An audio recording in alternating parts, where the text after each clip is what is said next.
Hello hi అండి. ఈరోజు నేను మీకు ఉల్లిపాయలు వాడిన తర్వాత పొట్టును పడేస్తాం కదండి, ఆ ఉల్లిపాయ పొట్టును ఉపయోగించి ఇంట్లో నుండి దోమలు పారిపోయే విధంగా ఉల్లిపాయ పొట్టుతో ధూప్ స్టిక్స్ని ఈజీగా ఎక్కువ వస్తువులు లేకుండా ఇంట్లోనే ఖాళీగా ఉన్నప్పుడు చక్కగా చేసుకునే విధంగా చూపిస్తానండి. నేను ఉల్లిపాయలు వాడిన తర్వాత ఉల్లిపాయ పొట్టును పడేయకుండా ఒక కవర్లో తీసి పెట్టుకుంటానండి. అలా తీసిన ఉల్లిపాయ పొట్టుతోనే నేను ఇప్పుడు మీకు ధూప్ స్టిక్స్ని చేసి చూపిస్తానండి. మరి మీకు ఇలాంటి మంచి మంచి వీడియోస్ పెడుతున్నాను కదండి, మీరు నా ఛానల్ని ప్లీజ్ సబ్స్క్రైబ్ చేసుకోండి. మీ సపోర్ట్తోనే నేను ఇంకా ఎన్నో ఉపయోగపడే వీడియోలు తీసి చూపిస్తానండి. ప్లీజ్ నా ఛానల్ని కూడా ఎంకరేజ్ చేయండి. ముందుగా ఉల్లిపాయ పొట్టును కాస్త ఎండలో పెట్టి మిక్సీ పట్టుకోవాలి, మెత్తటి పౌడర్లా చేసుకోవాలి. అందులోనే కొన్ని లవంగాలను 3-4 బిర్యానీ ఆకులను తీసుకొని మిక్సీ పట్టుకోవాలి. అందులోకి కొద్దిగా సాంబ్రాణిని వేసుకొని కొద్దిగా పచ్చకర్పూరాన్ని కూడా వేసుకొని మిక్సీ పట్టుకోవాలి. మిక్సీ పట్టేటప్పుడు పల్స్ తిప్పుతూ పట్టండి. ఒకసారి సాంబ్రాణి పొడి అయ్యిందా లేదా చెక్ చేసుకొని, పొడి అవ్వకపోతే మళ్ళీ ఒకసారి పట్టండి. నేను వేపాకుని పొడి చేసుకొని పెట్టుకున్నానండి. ఆ పొడిలో ఈ ఉల్లిపాయ పొట్టు పొడిని కూడా వేసుకోవాలి. వేపాకు పొడి నేను ఇంట్లోనే చేశానండి. ఒక షార్ట్ వీడియో కూడా పెట్టాను, ఎవరైనా చూసేవాళ్ళు ఉంటే చూడండి. తర్వాత ఇది నేను హెయిర్ ఆయిల్ ప్రిపేర్ చేసుకున్నానండి. నూనె తీయగా అడుగున ఉన్న మిగిలిపోయిన పిప్పిని ఇలా మిక్సీ జార్లో వేసుకొని పేస్ట్ చేసుకోవాలి. ఇక మళ్ళీ మనం పైనుంచి ధూప్ స్టిక్స్కి పైనుంచి నూనె వేయాల్సిన అవసరం లేదండి. ఇందులో ఉన్న ఆయిల్తోనే సరిపోతుంది. హెయిర్ ఆయిల్లో నేను కరివేపాకు, గోరింటాకు, కొన్ని మెంతులు, కొన్ని నువ్వులు వేసి ఆయిల్ని కాచుకున్నానండి. మనము పిప్పి నుండి హెయిర్ ఆయిల్ని సపరేట్ చేసినా కూడా ఆ పిప్పిలో కొద్దిగా ఆయిల్ అంటూ ఉండిపోతుందండి. నేను అది కూడా పడేయకుండా ఇలా యూస్ చేశాను.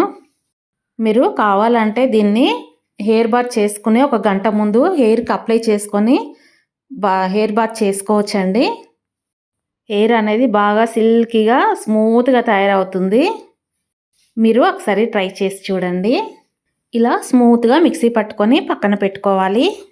నా దగ్గర గంధం పొడి ఉంటే కాస్త గంధం పొడి వేసానండి. ఉంటే వేసుకోండి, లేకపోతే లేదు. ఎందుకంటే ఉల్లిపాయల ఘాటే చాలా ఉంటుందండి. మనం మిక్సీ పట్టేటప్పుడే మనకి కళ్ళ నుంచి నీళ్ళు వచ్చేస్తుంది, అంత ఘాటు ఉంటుంది ఉల్లిపాయలది. ఇంకా వేరే ఏమీ అవసరం లేదు అసలు.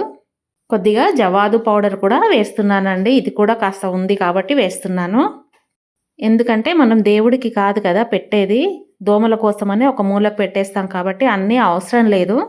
ఆ ఉల్లిపాయతో వచ్చే ఘాటు వాసనకే దోమలు పారిపోతాయండి. ఇవి అసలు అవసరం లేదు కూడా.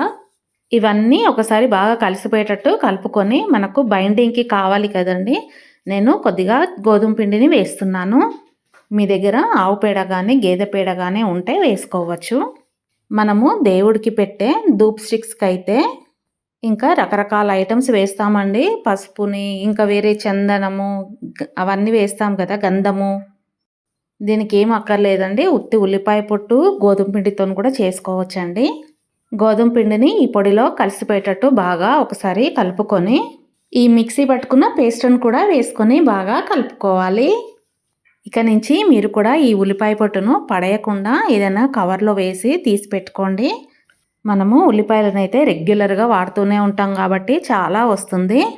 ఇలా కలెక్ట్ చేసుకున్న ఉల్లిపాయ పొట్టుతో మీరు ఎప్పుడైనా ఫ్రీగా ఉన్నప్పుడు ఉల్లిపాయ పొట్టుని పౌడర్ చేసుకొని కాస్త గోధుమ పిండిని కలుపుకొని టీవీ చూస్తూ కూడా ఉండలు చేసుకోవచ్చండి. ఇలా ఆయిల్ పేస్ట్ని తీసుకొని పొడిలోకి వేసి పొడిలో బాగా కలిసిపోయేటట్టు కలుపుకోండి. తర్వాత అందులోకి సరిపడా కొన్ని నీళ్ళను పోసుకొని పిండి ముద్దలా వచ్చేటట్టు కలుపుకోవాలి. నీళ్ళను కొద్ది కొద్దిగా చూసి పోసుకోండి. ఎక్కువ నీళ్ళు అయిపోతే ఇవి కాస్త ఎండడానికి టైం పడుతుందండి.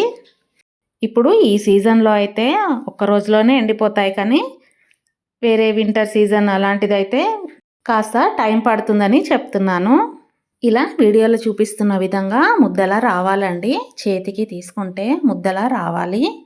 మీ దగ్గర ఏదైనా కోన్స్ లాంటివి ఉంటే వాటితో చేసుకోండి, లేకపోతే మనము సంక్రాంతికి పెడతాం కదా గొబ్బెమ్మలు, అలా చేసుకోవాలి. ఆ కోన్స్ వాటికన్నా కూడా ఇదే ఈజీ అండి. ఈజీగా చేతితో చేసేసేయచ్చు. మీకు ఎంత పెద్ద సైజు కావాలంటే అంత సైజు, చిన్నది కావాలంటే చిన్నగా చేసుకోండి. నేను కొన్ని పెద్దవి కొన్ని చిన్నవి చేశాను.